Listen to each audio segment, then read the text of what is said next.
परमात्मने प्रणतः क्लेशनाशाय श्रीगोविन्दाय नमो नमः। वसुदेवसुतं देवं कंसचाणूरमर्दनं देवकी परमानन्दं कृष्णं वन्दे जगद्गुरुं। श्रीकृष्ण गोविंद हरे मुरारे हे नाथ नारायण वासुदेव। ओम श्री गुरुभ्यो नमः।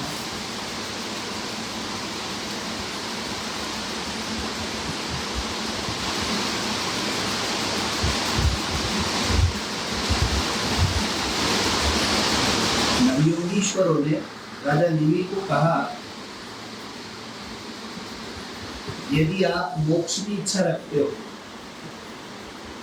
अपना कल्याण चाहते हो और शीघ्र कल्याण चाहते हो, तो अर्चादौ हृदये चापि यथा लब्धोपचार करो। भगवान की पूजा अर्चना प्रारंभ करो।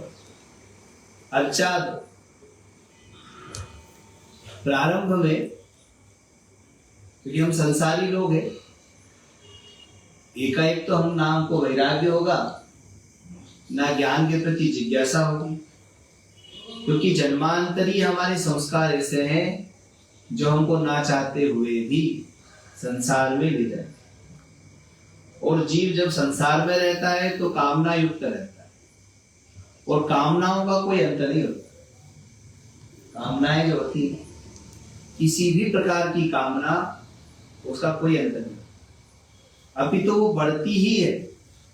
धन की कामना ले, किसी के पास में 10-10 रुपए के 100 नोट है तो 100 हो गए। जिसके पास में 10 था वो 100 की कामना कर रहा, और 100 का नोट आ गया तो वो सोच रहा है अगर 100 के ऐसे और हो जाते तो कितना अच्छा होता। और जिसके पास में 100 हो गए वो 1000 की कामना कर रहा, 1000 वाला लाख की, लाख वाला करोड़ की, करोड़ वाला अरब की, अरब वाला खरब की। फिर सोच रहा कि मैं कहीं का प्रधानमंत्री बन जाऊं, 3 लोग 14 भुवन का राजा बन जाऊं, इंद्र बन जाऊं। इंद्र सोच रहे हैं ब्रह्मा जी का पद मुझे मिल जाए, ब्रह्मा विष्णु पदम। ब्रह्मा जी सोच रहे हैं कि मैं नारायण के पद का जिम्मेदारी मुझे मिल जाए। हरिर हर पदम, वो सोच रहे हैं शिव जी के पद की जिम्मेदारी हमको मिल जाए। याशावधि को, तो आशाओं का, कामनाओं का कोई भी अंत नहीं। आप सोचो, भोजन आप रोज कर रहे हो, कभी कल्पना करो कि 70 साल की आयु में आपने कितने कुंटल खा लिया। सुबह 4 रोटी खाते रहे, शाम को खाते रहे, सब्जी भी थी, दाल भी थी, चावल भी था। सुबह खाया, शाम को भूख लगती, शाम को खाया, सुबह लगती, और ऐसे करते करते 70 साल हो गए। अरे देखा रहा है तो वो रोटियों की थप्पी लग जाए, पर एक छोटी सी जो खोटी है वो कभी उसकी भूख समाप्त नहीं होती। रोज देख रहे हो फिर भी कभी आंखें बंद हुई, रोज सुन रहे हो फिर भी कभी कान ने कहा कि अब नहीं सुनेंगे। कितना व्यक्ति बोल रहा है, कौन मौन हो रहा है। तो कामनाएं जो है उसकी इच्छाएं, क्योंकि ये मन जो है ना सुख चाहता है, और अंदर ही कामनाएं करता रहता है। यहाँ जाके सुख मिलेगा, ऐसा कर ले तो सुख मिलेगा, ऐसा कर ले तो सुख मिलेगा। तो ये मन की जो चाहनाएं समाप्त नहीं। तो जीव के इन प्रकार के संस्कारों को ध्यान में रखते हुए नवयोगीश्वरों ने कहा कि प्रारंभ में साधकों को क्या करना चाहिए, सीधे डायरेक्ट तो कुछ नहीं करना, भगवान से संबंध बना, संबंध स्थापित करो। भगवान हमारे हैं और हम भगवान। समझ लो कोई अत्यंत धनवान व्यक्ति है और उसका लड़का किसी लड़की से विवाह करके आया। जब वो लड़की विवाह करके घर में आई तो अकेली नहीं आई, कई प्रकार के संबंधों को लेके आई। जब लड़की का विवाह हो गया तो लड़की के माता पिता उस लड़के के सास ससुर हो गए, समधी हो गए, और उसकी साली हो गई, साला हो गया, जीजा हो गया, बहनोई हो गए, पता नहीं कितने संबंध हैं। और वो आई तो घर की मालकिन हो गई, सीधे जानना पहचान, सीधे चाबी पे हक, पूरा घर उसका, मेहनत आपने करी, कमाया आपने, जमाया आपने, अब वो घर की ठकुराइन बन गई। क्यों? क्योंकि आपका एक संबंध बन गया, ये हमारी पत्नी है। एक संबंध मात्र से उसने मान लिया ना ये मेरे पति है, और ये संबंध मानने से पूरा घर उसका हो। ऐसे भगवान 3 लोक 14 भुवन के स्वामी है, और जब हम उनसे संबंध स्थापित करते हैं कि भगवान हमारे हैं, तो हम भी स्वाभाविक है भगवान के पुत्र होंगे तो 3 लोक 14 भुवन के युवराज हो जाएंगे। भाई जो राजा का बच्चा होगा तो युवराज ही तो होगा, और भगवान 3 लोक 14 भुवन के स्वामी है, राजा है, तो स्वाभाविक है हम उनके बच्चे होने से तो वो सुख अपने आप मिले। और जब हम भगवान से कोई संबंध स्थापित करते हैं, फिर भगवान के अर्चा विग्रह हम अपने घर में स्थापित करते हैं और विधिवत उनकी पूजा करते हैं, तो पूजा अर्चना से मनुष्य के जन्मांतरीय पाप नाशी नष्ट तो होती ही है, पुण्य की भी वृद्धि होती है, अपितु उसको अनंत सुख की प्राप्ति होती है। जो सुख वो अपने प्रयत्न से प्राप्त करना चाह रहा था, वो सुख उसको प्राप्त नहीं होगा।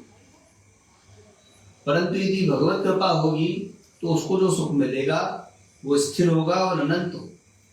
तो अर्चादौ हृदये चापि यथा लब्धोपचारकैः, भगवान की जो अर्चा विग्रह है उसकी विधिवत पूजा करना, अपनी योग्यता पात्रता के अनुसार मनुष्य को भगवान की रोज उपासना करना चाहिए। देखो सत्कर्म कभी नहीं छोड़ना चाहिए।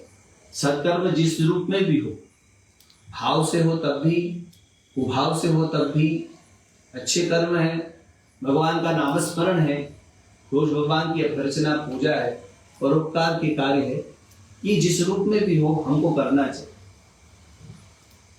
मिश्री का उदाहरण अधिकांश में देता हूं कि मिश्री आप प्रेम से खाओ तब भी, बिना प्रेम के खाओ, गुस्से में खाओ, क्रोध में खाओ, तब भी उसकी जो मधुरता है वह प्राप्त होती है। वैसे ही शुभ कर्म, मन लग रहा है तो भी, नहीं लग रहा है तो भी, भगवान का स्मरण है उसमें मन लगे तो भी, नहीं लगे तो भी, भगवान की अर्चना पूजा है उसमें मन लगे तो भी, नहीं लगे तो भी, वो कल्याणकारिणी ही होती है। गोस्वामी जी ने कहा है, भाव को भाव अनख आलस हो, नाम जपत मंगल किसी वैसे। और यदि हम इस पे भावना पूर्वक करें तो उसका तो कहना ही, सोने पे सुहागा हो जाएगा। क्योंकि मंत्र जब भावना से किया जाए तो उसका अच्छा प्रभाव, कुछ चीजें होती हैं उनमें मनुष्य की जैसी भावना होती है उसका उसको वैसे ही फल मिलता है। औषधि, मंत्र, देवता, तीर्थ, गुरु, इनमें मनुष्य की जिस प्रकार की भावना होती है तदनुकूल ही उसको फल प्राप्त होता है। यदि आपका विश्वास दृढ़ होगा तो उससे आपको जल्दी फायदा होगा। यदि विश्वास नहीं है तो बड़ा लंबा समय लगेगा। तो अपने विश्वास को, भगवान की आराधना उपासना करते समय हमारा विश्वास दृढ़ होना चाहिए।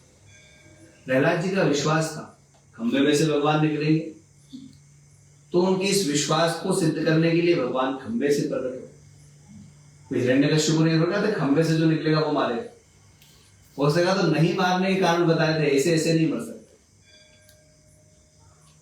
और भगवान जब प्रकट हुए तो सत्यम विधातुम निज नृत्य भाषितम, अपने भक्त का कहा हुआ कभी भी मिथ्या नहीं होना चाहिए। उसकी रक्षा के लिए भगवान ने खंबे में से उतार ले। तो उसने पूछा कि क्या इसमें खंबे में भगवान है? इतना विश्वास था प्रहलाद को, प्रहलाद जी महाराज ने कहा कि हाँ खंबे में है, और खंबे में से ठाकुर जी प्रकट हो गए। खंबा फाड़ा, वो बाहर निकल। क्यों? क्योंकि उसका विश्वास प्रबल था। तो भगवान की आराधना उपासना करते समय ये ध्यान रखना चाहिए कि हमारा विश्वास ठीक हो रहा है। मंत्र जाप समय भगवान ने नवदा भक्ति में माँ सबरी को कहा कि मंत्र जाप मम दृढ़ विश्वास है। हे माँ, जो दृढ़ता पूर्वक विश्वास पूर्वक मंत्र का जप करता है तो मंत्र बहुत जल्दी अपना असर छोड़ता है। और मैं कल भी बता रहा था कि शब्द में अचिंत्य शक्ति होती है, शब्द बहुत शक्तिशाली होता है, बस उसका कहाँ प्रयोग करना चाहिए ज्ञान होना चाहिए। महाभाष्यकार भगवान पतंजलि ने कहा, एकः शब्दः सम्यक् ज्ञातः सुप्रयुक्तः स्वर्गे लोके च कामतुः भवेत्। शब्द एक ही हो पर उसका कहाँ प्रयोग हो रहा। यदि शब्द अच्छे तरह से प्रयोग हो रहा है तो अपना प्रभाव छोड़ता है, और जब हम प्रातः काल उठते ही अपने शब्द को भगवान की स्तुति में लगाते हैं तो वो शब्द हम पे प्रसन्न हो गए। ये तो सुबह उठते से ही गालियां शुरू हो गई, लड़ाई झगड़े शुरू हो गए, तो वो शब्द हमसे नाराज हो। शब्द जब भगवान प्रातः काल उठते आपने भगवान का स्मरण किया, भगवान की स्तुति करी, फिर दिन भर अपने काम में लगो, कोई दिक्कत नहीं। तो प्रातः काल आपने 1-1.5 घंटे भगवान की जो आराधना उपासना करी है वो आपके प्रसन्नता और आनंद का कारण बने। तो नवयोगीश्वरों ने कहा कि आत्मकल्याण चाहने वाले को भगवान की आराधना उपासना करनी चाहिए। ये ज्ञान रखना चाहिए कि संपूर्ण जगत को बनाने वाले भगवान हैं। संपूर्ण जगत को किसने बनाया? परमात्मा ने बनाया। इसका रचयिता कोई ना कोई तो है। इतनी बड़ी विशाल काय पृथ्वी किसने बनाई? कोई ना कोई तो होगा। अरे बिना बनाए तो मिट्टी के अंदर से दीपक भी नहीं तैयार होता, कोई ना कोई तो बनाता ही है। तो संपूर्ण जगत को बनाने वाला कोई एक है। और ये भी सोचने की बात है कि जरा सा हम छोटा सा तालाब बनाना हो तो कितने मजदूर लगते हैं, कितनी सामग्री लगती है, तब जाकर के वो एक छोटा सा कुंड बनता है, तालाब बनता है। पानी की व्यवस्था करनी पड़ती है और उसमें कई दिनों लग जाते हैं। इतना विशाल काय सागर किसने बनाया? कहां से इतना जल लाए होंगे? कौन से मजदूर लगे होंगे? कितनी अवधि में बना होगा? छोटा सा घर बनाना हो तो बड़ा मुश्किल पड़ता है और इतना विशाल काय पृथ्वी बना दिया। अरे एक छत भी डालना हो तो उसमें कितने सारे लगाने पड़ते हैं, जब जाके वो छत टिकती है।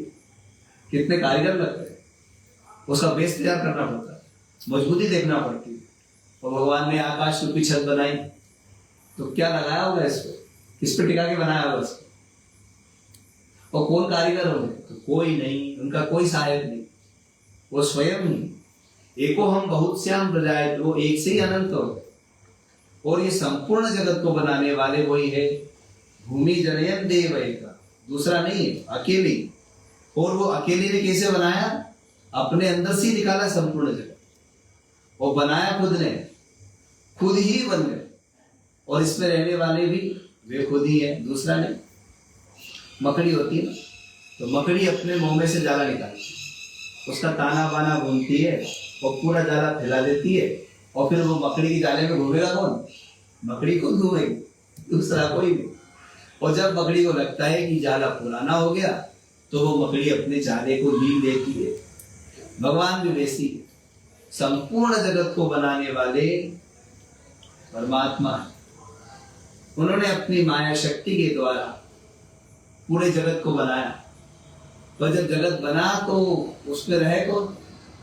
तो खुद ही जगत बन गए, अपने अंदर से निकाला जगत को और खुद ही इसमें घूमने लगे। जितने भी प्रकार के शरीर है उन शरीरों में घूमने वाला कोई ब्रह्म है, एकमात्र ईश्वर ही और कोई नहीं। संपूर्ण जगत में घूमने वाला ब्रह्म एक ही। और जब उनको लगता है कि ये इसको प्रलय करना है तो भगवान अत्ता के समान उसको अपने अंदर लीन ले। अत्ता माने खाने वाला। जीव भी अत्ता होता है, ईश्वर भी अत्ता होता है। जीव छोटा अत्ता है, जीव भी रोज खा रहा है, और भगवान बड़ा अत्ता है। भगवान क्या करते हैं? ये जितने जीव हैं, उपनिषदों में आता है कि जितने जीव है भगवान के सामने चावल के दाने के समान, और मृत्यु रूपी दाल में सबको लपेट करके भगवान एक ही ग्रास में सबको खाता है,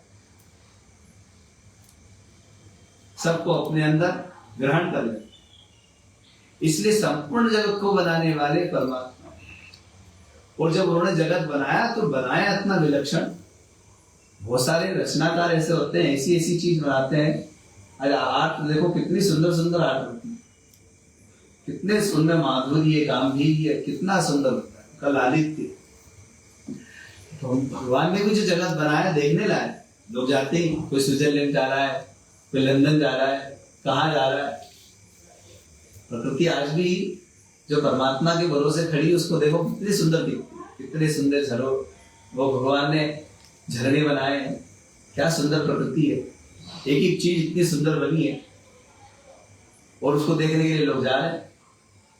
सारी ऋतु के अनुसार भगवान ने बना रखा है। और जब भगवान ने बनाया तो 3 लोक बनाए, 14 भुवन बनाए, और 14 भुवन की कामना वाले लोग भी बन गए। और वे सब के सब क्या करने लगे, जगत में इच्छाएं प्रकट करने लगे, हमको ये मिल जाए, हमको ये मिल जाए। पर उन इतने जीवों में परमात्मा ने कुछ ऐसे भी बनाए जिनको कुछ नहीं चाहिए, निष्काम, पूर्ण निष्ठा, आत्मका, उनकी कोई इच्छा नहीं, पर बिना इच्छा के भी वे भगवान का भजन कर रहे, एक क्षण के लिए भी भगवान से दूर नहीं होते। श्रीमद् भागवत में वेद स्तुति में आता है, जो द्वैधिगम वेद तत्व का जिनको बोध हो गया, वे महापुरुष भी भगवान के चरणारविंदों के प्रति आसक्त होकर के उनकी उपासना में लगे।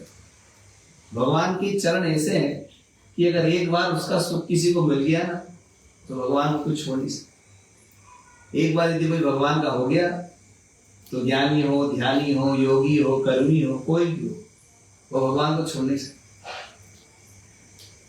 2 चींटियां थी, तो एक चींटी मिश्री की पहाड़ पर रहती थी और एक चींटी नमक के पहाड़ पर रहती थी। तो एक बार मिश्री के पहाड़ पर रहने वाली चींटी अपनी बहन नमक के पहाड़ पर रहने वाली चींटी से मिलने के लिए, और वहां जाकर के उससे मिली, उसने भी उसकी आवभगत करी, और भोजन के लिए, क्योंकि नमक का पहाड़ था तो नमक की डेलियां थी, तो एक नमक की गलकड़ी उसके सामने रखी, और जैसे ही उसने वो लगाया तो नमक तो खारा था, जैसे ही वो लगा, और उसने कहा, अरे बहन क्या दे दिया तूने, तो जहर दे दिया। तो उसने कहा हम तो रोज यही खाती है। वो समझ गई कि इस बेचारी ने कभी मिश्री का स्वाद नहीं चखा, तो कुछ दिन वहां रही पर बड़ी परेशान रही। तो उसने कहा कि बस ज्यादा दिन हम रह नहीं सकेंगे, हमको जाना है, पर अब हम तुम्हारे घर आएंगे तो अब तुमको भी हमारे घर आना होगा, निमंत्रण दे के आई। तो वो नमक की पहाड़ पे रहने वाली मिश्री ने सोचा कि अगर वहां जाऊंगी और खाने को कुछ नहीं मिला तो बंदोबस्त तो पहले कर लो, तो अपने मुंह में नमक की कड़कड़ी रखी, और वो कण रखने के बाद में मिश्री के पहाड़ पर रहने वाली चींटी से मिलने गई। वहां उससे मिली, उसने भी उसकी आवभगत की, और एक मिश्री की डेरी रखी। जैसे उसने वो लगाया तो नमक और मिश्री दोनों का मिश्रण था, तो अलग ही स्वाद आया। तो कहने लगी कि तुमने तो बड़ी बड़ाई करी थी कि हम जहाँ रहती है वो तो बिल्कुल बहुत मधुर है, और इसमें तो कोई ऐसा स्वाद नहीं है। वो समझ गई कि इसके मुंह में पहले से नमक भरा है। उसने कहा पहले इसको बाहर निकाल, और अब मुंह लगा। वो जैसे उसने मुंह के अंदर से नमक की कंकड़ी निकाली और मिश्री में मुंह लगाया, तो उसकी मधुरता में इतनी आसक्त हो गई कि सदा के लिए वहीं की हो गई, फिर वो कभी गई। भगवान की भी चरणारविंद ऐसी, उनके अंदर इतना माधुर्य है कि जीव जब उनसे प्रेम करता है तो उन्हें छोड़ नहीं सकता। भगवान के जो अनुपम चरित्र है, भगवान की जो अद्भुत लीलाएं, भगवान के जो दिव्य चरित्र है, उस दिव्य चरित्र में जब मनुष्य अवगाहन करता है तो उसके मन के जितने भी संताप है, अशांति है, कष्ट है, वो सब दूर हो जाते हैं। जैसे सूर्य की किरण पड़ते ही अंधकार भाग जाता है, वैसे ही भगवान की महिमा को सुनते ही जीव के अंदर की अशांति, परेशानियां दूर हो जाती, उसके मन में शांति का संचार, संतोष का संचार। भगवान के चरित्र और मनुष्य के चरित्र में अंतर होता है। संसारियों के चरित्र को सुनने से जीव के अंदर संताप पैदा हो जाता है, और भगवान के चरित्र को सुनने से जीव के अंदर शांति पैदा होती है। इसलिए भगवत चरित्र को जीव को सुनते रहना चाहिए। प्राणी के कल्याण के लिए भगवान धरा पर आकर के नाना प्रकार की लीलाएं करते हैं। उन जब चरित्रों को जीव सुनता है तो धीरे धीरे भगवत चरित्र को सुनने से उसका मन निर्मल होने लगता है, शांत होने लगता है, और भगवान के प्रति प्रेम लक्षणा भक्ति उत्पन्न होती है। और भक्ति ऐसा प्रकाश है जो उसके जन्मांतरीय पाप राशि का नाश कर दे। अज्ञानता में, अंधकार में जो जीव भटक रहा है उसको एक शांति का रास्ता दिखा दे। भगवान अपने भक्तों के अधीनस्थ हो, भगवान अपने भक्तों के अधीनस्थ हो। भगवान अपने भक्तों के लिए कुछ भी करने को तैयार हो जाए। और भगवान के भक्त भी बड़े कौतुकी होते हैं, पता नहीं कहां कहां भगवान को खड़ा कर देते हैं, क्या क्या भगवान से करवा लेते हैं। महाभारत में पितामह भीष्म ने यह प्रतिज्ञा कर ली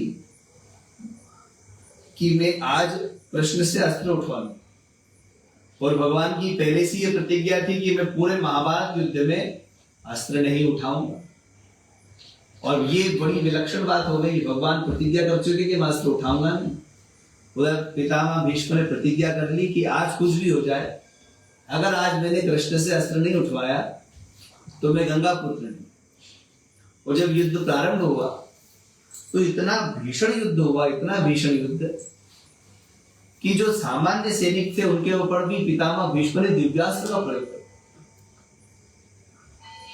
और पूरा युद्ध क्षेत्र हाहाकार से गुंजायमान हो। ऐसा कोई सैनिक नहीं जो रक्त से सना हुआ ना हो। घोड़े खच्चर सब रक्त से सना, हाहाकार में। और पितामह भीष्म ने अर्जुन के रथ पर ऐसे दिव्यास्त्र छोड़ दिए कि पूरा रथ बाणों से आच्छादित हो गया। भगवान आगे, भगवान के हाथ में चाबुक, भगवान के हाथ में डोर है, घोड़ों की लगाम भगवान के हाथ में है, और पीछे गांडीव हाथ में लिए हुए अर्जुन है, और पूरा रथ दिव्यास्त्रों से आच्छादित, कुछ नहीं दिख रहा है। तो भगवान ने अर्जुन से पूछा, अरे अर्जुन जिंदा हो कि मर गए? तो अर्जुन बोले, महाराज अभी तक तो जिंदा है पर कभी भी मर सकते हैं, स्थिति तो ऐसी लग रही। पूरा शरीर बाणों से बीता हुआ। पितामह भीष्म युद्ध कर रहे हैं क्योंकि उनकी प्रतिज्ञा है कि आज कुछ भी हो जाए मैं कृष्ण से अस्त्र उठवा लूं। अब इधर पितामह के दिव्यास्त्र चल रहे हैं, उधर पूरा रथ बाणों से ढका हुआ, और पूरा शरीर भगवान का भी, घोड़ों का भी, अर्जुन का भी रुधिर से सना हुआ। भगवान ने अर्जुन से कहा, अर्जुन तुम धैर्य धारण करो, हम कुछ करते हैं। भगवान रथ से उतरे,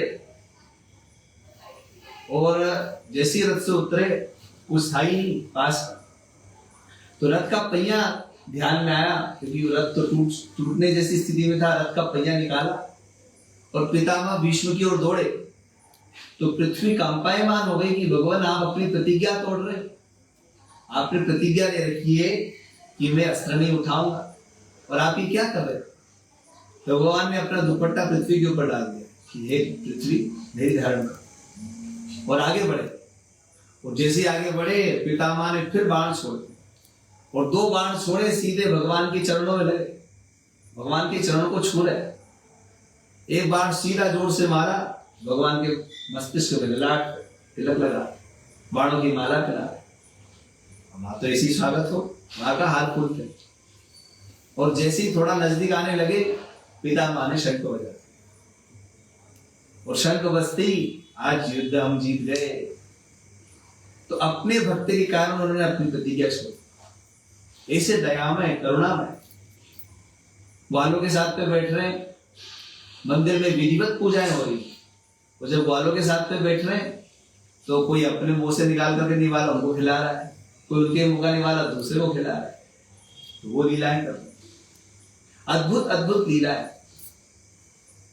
किसी भी रूप में मनुष्य उनके पास में जाए, यदि शुद्ध भावना से जाए, तो भगवान अपने शरणागत को कभी नहीं छोड़ते, ये उनका प्रण है। तो इससे करुणानिधि भगवान के चरणों का आश्रय जीव को प्राप्त हो, कितनी बड़ी बात। और भगवान अपने नाम के अधीनस्थ है। भक्त जब भगवान के नाम का स्मरण करता है तो भगवान उस नाम की ओर खींचे चले आते। ये जानते हुए भक्त लोग भगवान की आराधना उपासना में लगे, सतत उनका नाम जप कर रहे हैं। जो भगवान की पूजा आराधना कर रहे हैं, ऐसे तपस्वियों के पीछे पीछे भगवान घूमते। एक महात्मा थे तो भिक्षादंड से अपना जीवन यापन करते थे। एक दिन उनके मन में आया कि अपन साधु भी बने और ये भिक्षा भी लाना पड़ रही है, तो जिसके लिए अपन साधु बने वो उसकी व्यवस्था करनी चाहिए। जैसे पत्नी आ गई घर में तो उसके पति का दायित्व होता है ना, उसके भरण पोषण रक्षण का। तो जब हम भगवान के हो गए तो भगवान का है दायित्व है भरण पोषण रक्षण का, और अपना भरण पोषण हमको करना पड़ रहा है, भिक्षा के लिए भी जाना पड़ रहा है। तो उन्होंने सोचा कि हम भोजन नहीं करेंगे, अगर भगवान को खिलाना है तो खुद आकर के हमको खवावे। अब ये बांध करके वो भिक्षा के लिए कहेंगे। 1 दिन हो गया, 2 दिन हो गया, 3 दिन हो गया। ऐसे 3 दिन से उन्होंने भी भोजन नहीं करा और 3 दिनों से ठाकुर जी को भी भोग नहीं लगा। बाबा जी के नहीं लेने गए तो कौन खिलावे तो वो भी भूखे बैठे।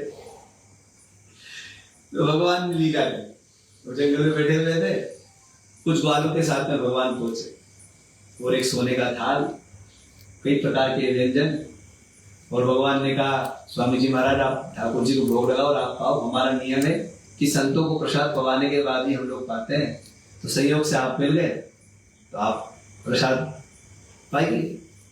उन्होंने बड़े प्रेम से भोग लगाया और फिर खुद पाया, हाथ भी धोया, ऊपर देखा तो दृश्य दृश्य हो गया, दूर दूर तक देखा कहीं नहीं दिखा, न गाय न ग्वाले। समझ गए खुद भगवान आए। तब उनके अंदर से निकला कि गांठी तो बांधे नहीं, मांगत है सब ऊंचाए, तिनके पीछे हरि फिरहि कहीं भूखे ना रहे। ऐसे भक्तों के पीछे भगवान चलते हैं कि इनको कोई कष्ट ना हो। क्योंकि भगवान का नियम है, जो भगवान के शरणागत हो जाए भगवान उसका योगक्षेम वहन खुद करते हैं। ये जानकर के ऋषि लोग भगवान की आराधना कर रहे हैं, उपासना कर रहे हैं, सतत भगवत आराधना में लगे रहते हैं। श्री राम जय